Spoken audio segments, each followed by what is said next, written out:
8월 22일 새벽 예배를 시작하겠습니다. 사도신경으로 우리의 신앙을 고백하시겠습니다. 나는 전능하신 아버지 하나님, 천지의 창조주를 믿습니다. 나는 그의 유일하신 아들, 우리 주 예수 그리스도를 믿습니다. 그는 성령으로 잉태되어 동정녀 마리아에게서 나시고 본디오 빌라도에게 고난을 받아 십자가에 못 박혀 죽으시고 장사된 지 사흘 만에 죽은 자 가운데서 다시 살아나셨으며 하늘에 오르시어 전능하신 아버지 하나님 우편에 앉아 계시다가 거기로부터 살아있는 자와 죽은 자를 심판하러 오십니다. 나는 성령을 믿으며 거룩한 공교회와 성도의 교제와 죄를 용서받는 것과 몸의 부활과 영생을 믿습니다. 아멘. 다 함께 찬송가 190장 찬송하시겠습니다.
오늘 우리에게 주시는 하나님의 말씀은 사도행전 2장 1절에서 4절, 7장 54절에서 60절입니다. 말씀을 제가 봉독해 드리도록 하겠습니다. 오순절 날이 이미 이름에 그들이 다 같이 한 곳에 모였더니 호련히 하늘로부터 급하고 강한 바람 같은 소리가 있어 그들이 앉은 온 집에 가득하며 마치 불의 혀처럼 갈라지는 것들이 그들에게 보여 각 사람 위에 하나씩 임하여 있더니 그들이 다 성령의 충만함을 받고 성령이 말하게 하심을 따라 다른 언어들로 말하기를 시작하니라. 아멘. 사도행전 7장 54절입니다. 그들이 이 말을 듣고 마음에 찔려 그를 향하여 이를 갈거늘 스데반이 성령 충만하여 하늘을 우러러 주목하여 하나님의 영광과 및 예수께서 하나님 우편에 서신 것을 보고 말하되 보라 하늘이 열리고 인자가 하나님 우편에 서신 것을 보노라 한데 그들이 큰 소리를 지르며 귀를 막고 일체히 그에게 달려들어 성 밖으로 내치고 돌로 칠세 증인들이 옷을 벗어 사울이라 하는 청년의 발 앞에 두니라. 그들이 돌로 스데반을 치니 스데반이 부르짖어 이르되 주 예수여 내 영혼을 받으시옵소서 하고 무릎을 꿇고 크게 불러 이르되 주여 이 죄를 그들에게 돌리지 마옵소서 이 말을 하고 자니라. 아멘. 오늘은요 예수님이 승천하신 이후에 예루살렘에 대해 살펴보겠습니다. 이곳에는요 성령이 임하시고요 첫 순교의 피가 흘려진 성읍입니다. 부활하신 예수님께서는요 제자들에게 보이시고요 마지막 가르침을 주셨죠. 그리고 주님은 승천하신 이후에 약속하신 성령 그것을 주시겠다고 말씀하셨죠. 볼지어다 내가 내 아버지께서 약속하신 것을 너희에게 보내리니 너희는 위로부터 능력으로 입혀질 때까지 이 성에 머물라 하시니라. 주님의 말씀대로요 제자들은 예루살렘에 있는 마가의 다락방에 모여서 주님께서 주시겠다고 약속한 성령을 받기 위해 기도하기 시작했습니다. 그리고 오순절에 성령이 임하셨죠. 성령은요 태풍같이 급하고 강한 바람 같은 소리로 오셔서요 각 사람에게 임하시고요 그들은 다른 언어들로 말하기 시작했습니다. 그리고 이렇게 성령을 받은 사람은요 120명이나 되었죠. 이렇게 120명의 사도들과 제자들이 성령을 받아서 이들이 예루살렘 교회가 되었습니다. 그뿐 아니라 이들은요 복음의 증인이 되었죠. 그리고 예루살렘에 복음을 전하기 시작했습니다. 예루살렘 곳곳에 복음의 소식이 넘쳐났고요 점점 예수님을 믿는 사람들이 많아졌습니다. 예수님을 믿는 사람들이 많아지자 이것을 불편해하는 사람들이 있었죠. 바로 예수님을 죽였던 유대인 종교 지도자들입니다. 그래서 이 복음을 전하는 사람들을 탄압하기 시작합니다. 이들의 탄압과 핍박은요 당연한 것이시기도 하지만 주님의 말씀이 성취되기 위하여서 하나님께서 사용하신 방법이기도 하죠. 성령을 받은 사람들은요 주님의 제자들은 어떻게 해야 되냐면 주님의 말씀대로요 땅끝까지 이르러 복음의 증인이 되어야 합니다. 그런데 지금 복음은 예루살렘 안에만 머물러 있죠. 그래서 예수님은 이 복음을 땅끝까지 전하기 위해서 핍박을 사용하시기도 하죠. 그리고 이제 핍박으로 인해서 많은 사람들이 흩어졌습니다. 대표적으로 사마리아로 도망간 빌립은요 그곳에서 복음을 전했고요 그로 인해 기쁨이 넘치게 되었죠. 그뿐만이 아니라 에디오피아 여왕의 국고를 맡은 관리에게도 복음을 전했습니다. 이렇게 한 차례 한 차례씩 복음이 예루살렘을 넘어서 땅끝까지 전해지기 시작한 것이죠. 근데 이 복음이 전해지기까지요 또 수많은 피가 흘려졌습니다. 예루살렘은요 순교의 첫 피가 흘려진 곳이기도 합니다. 예루살렘 교회에 주님을 믿는 사람들이 점점 많아져서 사도들이 다른 일들이 너무 많아서 그들의 본분인 말씀을 가르치고 전하는 것을 하지 못하게 되었죠. 그래서 7명의 집사를 세웁니다. 7 집사의 조건은요 믿음과 성령이 충만한 자여만 했습니다. 7 집사가 세워지자 예루살렘 교회는 빠르게 안정을 찾기 시작하여 더욱더 많은 열매를 맺었습니다. 사도행전 6장 7절은요 그 열매가 어디까지 자랐는지 잘 보여주기도 하죠. 하나님의 말씀이 점점 왕성하여 예루살렘에 있는 제자의 수가 더 심히 많아지고 허다한 제사장의 무리도 이 도에 복종하니라. 하나님의 말씀이 점점 왕성해졌다는 것은요 하나님의 말씀이 예루살렘 전 지역에 곳곳에 퍼졌다는 것을 의미하고요. 그리고 그로 인해서 예수님을 믿는 사람들의 숫자가 더욱 많아졌습니다. 그리고 어떤 사람들을 믿었냐면요. 허다한 제사장, 유대인 제사장들까지 믿었다고 하죠. 이렇게 제사장들까지 복음을 듣고 주님께 돌아오게 되자 유대 종교 지도자들은요. 복음 전파를 더욱 방해하기 시작합니다. 그래서 7 집사 중에 은혜와 권능이 충만한 스데반이 복음을 전하기 시작하고 표적을 보여주자 그것을 방해하죠. 이들이 자신의 언변과 지식들을 통하여서 스데반을 막으려고 하지만 성령 충만한 스데반을 이길 수가 없었죠. 그래서 이들은 꾀를 냅니다. 사람을 돈으로 매수하죠. 그리고 스데반을요 신성 모독죄로 몰아갑니다. 하나님에 대한 모독은요 구약시대나 신약시대 상관없이 사형이었죠. 돈으로 매수된 사람들은 공회원들 앞에서 스데반이 성전과 율법을 모욕하고 하나님을 모독하는 말을 했다고 거짓 증언을 하죠. 이렇게 오해받고 그 다음에 거짓 증언했다는 얘기를 들었음에도 불구하고 스데반은요 평정심을 유지합니다. 오히려 그의 얼굴은 어땠냐면 천사 같았다고 이야기를 하죠. 왜냐하면요 죽게 될 것 같은 상황 속에서도 그와 함께 하시는, 그와 늘 동행하시는 주님이 계시기 때문에 그 안에 기쁨이 넘쳤기 때문이죠. 대제사장은요 스데반을 신문합니다. 스데반은 그 기회를 놓치지 않고요 아브라함부터 예수님의 시대까지 이르러서 하나님께서 하신 일들을 언급하면서 복음을 전합니다. 그리고 오히려 그 자리에 있던 사람들에게 이렇게 이야기하죠.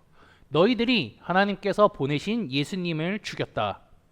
그리고 하나님께서 너희와 나에게, 우리 모두에게 주신 하나님의 말씀을 지키지 않았다. 이렇게 이야기하죠. 유대인들은요 스데반의 이 이야기를 듣고요 마음이 찔렸습니다. 그래서 그를 진짜 죽여버리죠. 사람들이 돌을 던집니다. 스데반의 머리에 맞고요, 팔에 맞고요, 가슴에 맞고요, 눈에 맞고요, 코에도 맞고요, 손에도 맞고 발에도 맞고 온몸에 피가 철철 흐르는 중에도요 스데반은요 자신들에게 돌을 던진 유대인들을 미워하지 않았습니다. 오히려 그는 하나님께 이렇게 기도하죠. 무릎을 꿇고 크게 불러 이르되 주여 이 죄를 그들에게 돌리지 마옵소서. 스데반은 자신을 향해 돌을 던진 사람들을 미워하지 않습니다. 주님께서 모든 사람들을 또한 나를 사랑하신 것 같이 스데반은 그들을 사랑하죠. 예루살렘 성읍은요 구약 시대나 예수님 시대나 예수님께서 승천하신 이후에도 모두 중요한 곳입니다. 이처럼 수많은 일들이 있었던 곳이죠.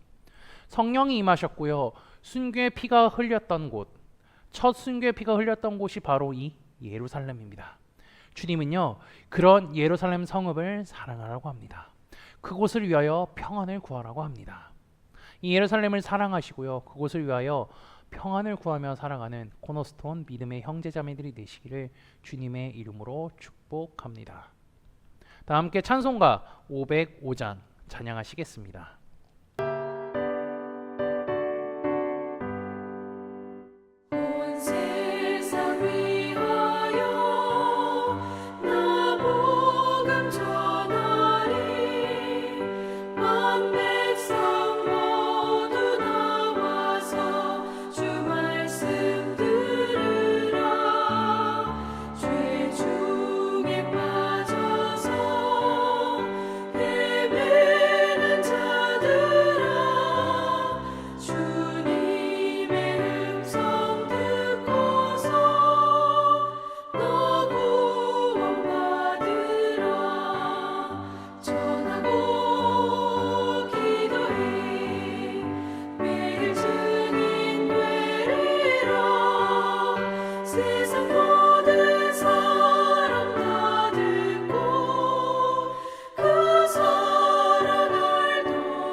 다 함께 기도하시겠습니다.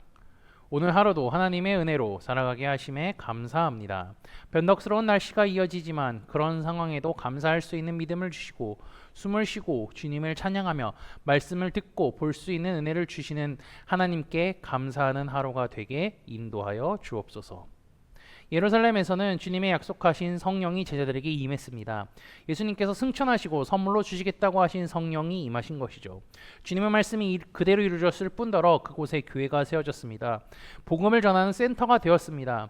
그뿐 아니라 예루살렘으로부터 시작해 복음이 땅끝까지 전해지게 되었습니다. 초대교인들은 목숨을 다하여 복음을 전했습니다. 그 예루살렘에서는 첫 순교의 피가 흘려졌습니다. 스데반은 죽으면서까지 복음을 전했을 뿐 아니라 자신을 향해 돌을 던지는 동족을 사랑했습니다. 성령이 임하고 순교의 피가 흘렸던 예루살렘을 위해 평안을 구하는 우리가 되게 인도하여 주옵소서. 예수 그리스도의 이름으로 기도합니다. 아멘. 이 시간 합심으로 기도할 제목들을 나눕니다. 먼저 형제자매들의 고통을 위해 기도하시고요.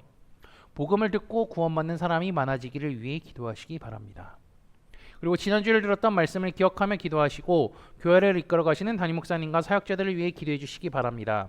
8월 마지막 주부터 진행되는 요한계시록 성역 공부와 목회자 세미나를 위해 10월에 있는 전교인 수련회를 위해 소그룹 원들을 위해 환호의 회복을 위해 가지고 계신 기도의 제목들을 놓고 기도하시기를 바라며 오늘도 주 안에서 승리하십시오.